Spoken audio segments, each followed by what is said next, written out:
A fairly momentous EU Foreign Affairs Council about to happen in the next few hours in the building just behind me here, where it's likely that there'll be a political discussion about unblocking the €90 billion loan for Ukraine, which, as we know, had been stopped by the Hungarian government, Viktor Orban, over a dispute in relation to the Druzhba pipeline, which is the pipeline that flows Russian oil through Ukraine to Hungary and Slovakia. It appears now that dispute is being resolved, and there will be an opportunity then for that €90 billion to go to Ukraine.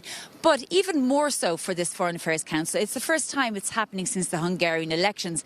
And in the last one back in February, which took place the day before the anniversary of the 4th year of the Russian invasion of Ukraine, Hungary was blocking not only the €90 billion, but it was blocking the access for Ukraine to the European Peace Facility, which allows the EU transfer weapons to Ukraine. It was blocking the passage of access to Ukraine to become a member of the European Union, and it was also blocking the sanctions package. So, EU foreign affairs ministers were furious at the time with Peter Szarto, the Hungarian foreign affairs minister, and he's not even showing up here today. So it seems like a new dawn in relation to EU, Hungary and Ukraine relationships. Marit? And Shona, if we can shift it to the Middle East, obviously also featuring on the agenda. And there are 3 countries, Spain, Ireland, Slovenia, who want tougher action against Israel in response to the situation both in Lebanon and in Palestine. Tell us more.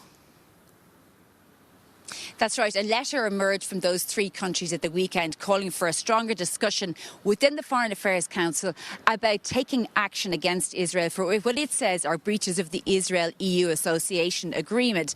Now, it's likely that discussion will take place because what they're saying is even more has happened even the last year in relation to maybe Israel's assault in Lebanon, the war there, but also the EU has been very concerned about a law passed in the Knesset in Israel, which allows for the execution of Palestinians convicted of murder but not Israelis, and that law has passed, although could come before the Supreme Court. But first of all, just take a listen to the EU Foreign Policy Chief Kaja Kallas speaking about the situation in Palestine yesterday.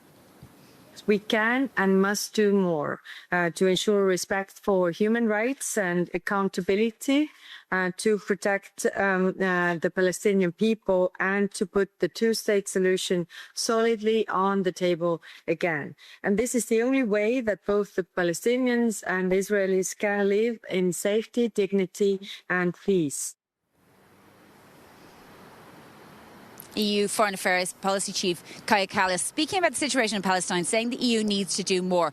But I've spoken to several diplomats from many countries over the past few days in relation to this, and it doesn't look like the EU will change its policy. First of all, to suspend even a part of the EU-Israel Association Agreement, you need a qualified majority, and that doesn't exist because even though Germany, the German Chancellor Friedrich Merz, has had a robust and intense conversation with Benjamin Netanyahu of Israel about the situation in the West Bank, Palestine, Lebanon and so on, it looks like Germany won't be changing its stance and won't be taking action. So therefore the numbers aren't there for even partial suspension, let alone a full suspension of this agreement.